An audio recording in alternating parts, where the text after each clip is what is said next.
Here is a tweet called Identity Politics Bingo.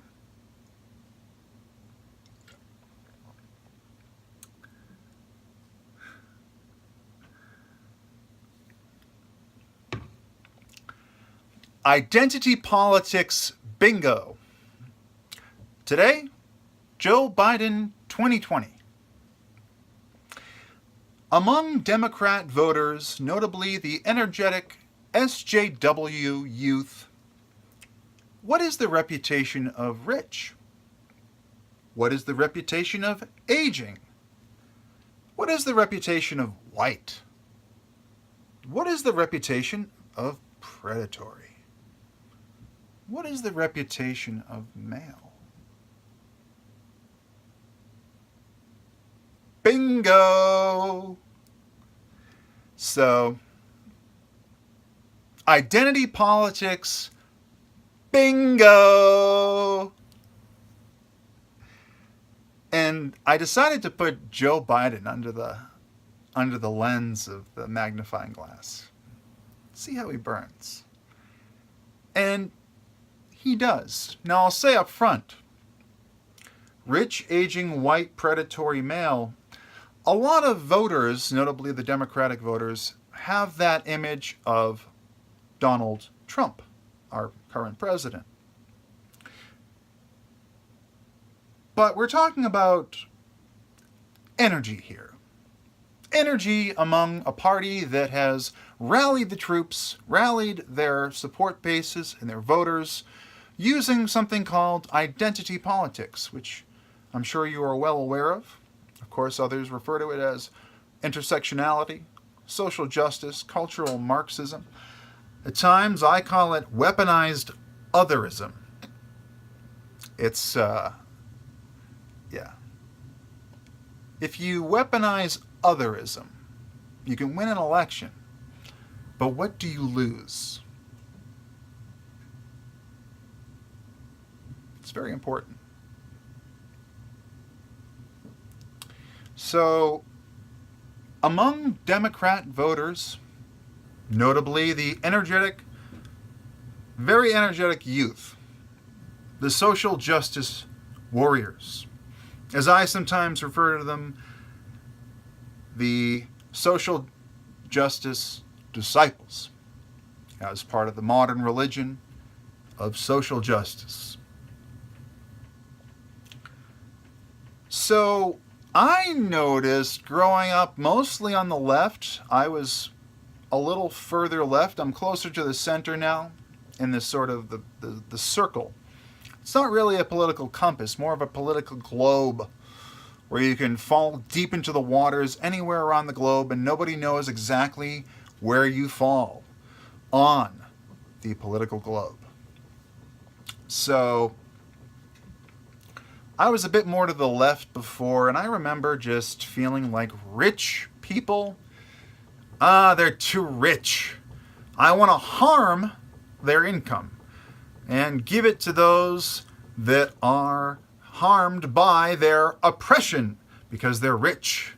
And in the social justice modern religion, being rich over somebody that's poor means you're oppressing the oppressed. And that cannot stand. It's very noble. There is a moral core to many of the modern religions, notably social justice, and it kind of holds the whole thing together. Just like with global warming, and you want to save the planet, save the world. We only have 10 years, well now we have 12. Well, we had 30, 40 years ago, and now it just keeps on going and going, sort of like, any traditional religion. But it's a modern religion, so the devoutly secular don't seem to get that they have a belief system and a faith that can be sort of, I guess, a little bit overwrought in the social setting at times. I've heard so many conversations about these topics where it feels like, there's a lot of guilt here, and we're all driving around cars. We're all driving around cars. Because a couple of us have hybrids, but it's a bit more of a yuppie thing, of a rich young professional thing. So, me, I drive a pragmatic Volvo, a 1998 Volvo, because reasons that I'll get to in another video. But it's really cool. Think Battlestar Galactica. Think Battlestar Galactica. What is the reputation among all voters of aging? Good? Bad? Would you go back? Would you relive the past?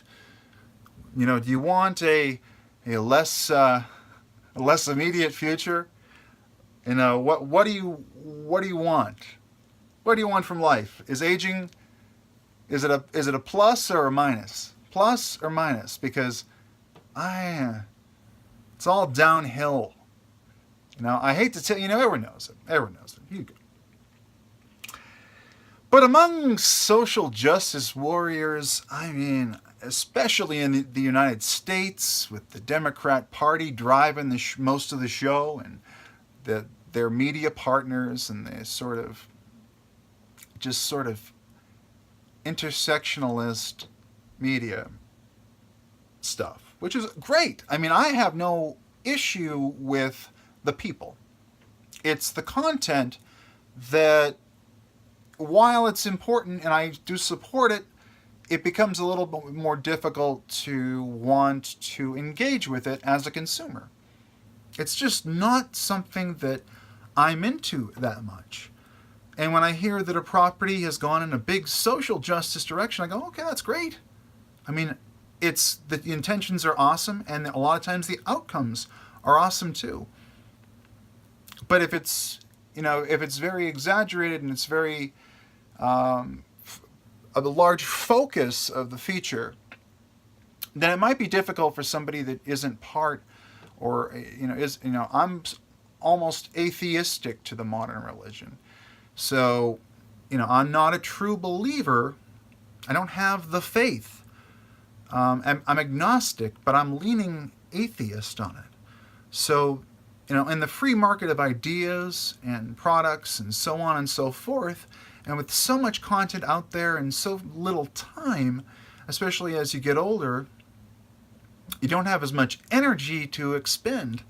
So you need to have products that cater to your interests and your needs. And it does look, as it did to me, it looked lazy, and it looked like, oh, you just listen to the top 40 and like, okay.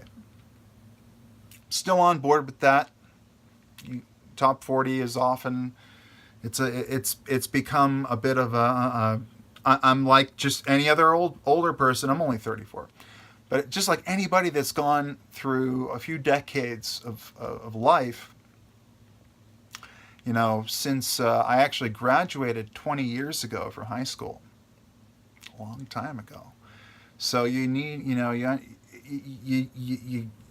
get so much more information, you get so much more experience, and then you also simultaneously start breaking down your body.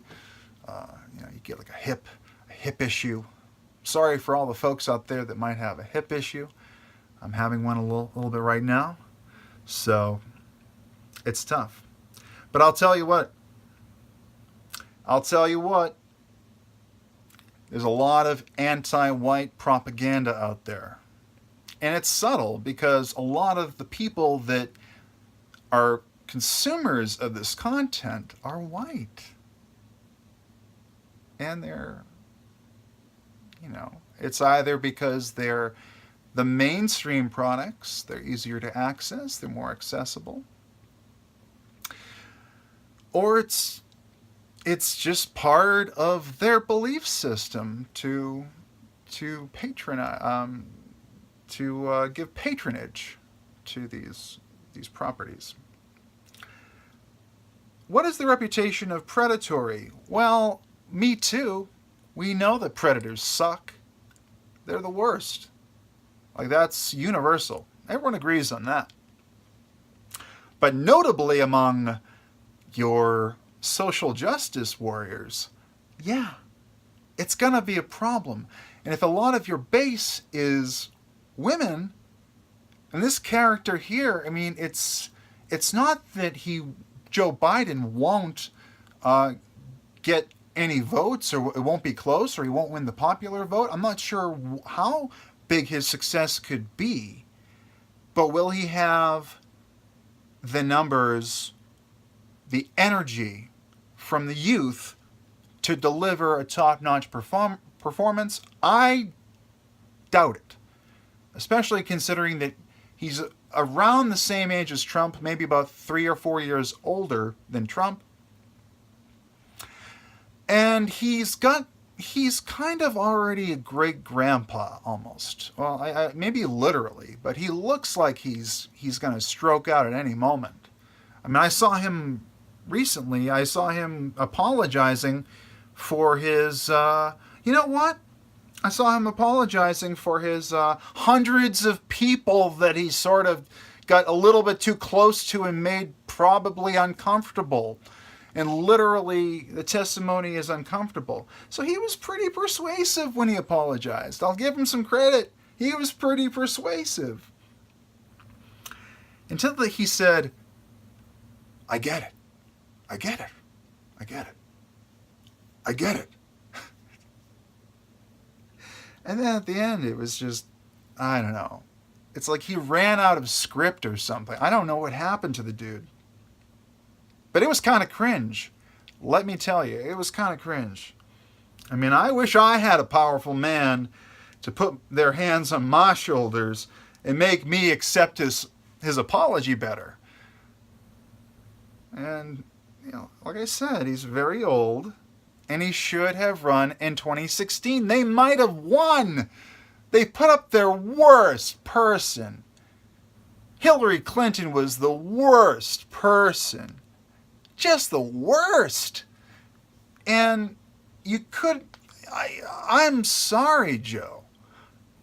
But much like Bernie Sanders, your time is past. And it was 2016. That was the time to strike, my friend. The art of war, that was the time to strike.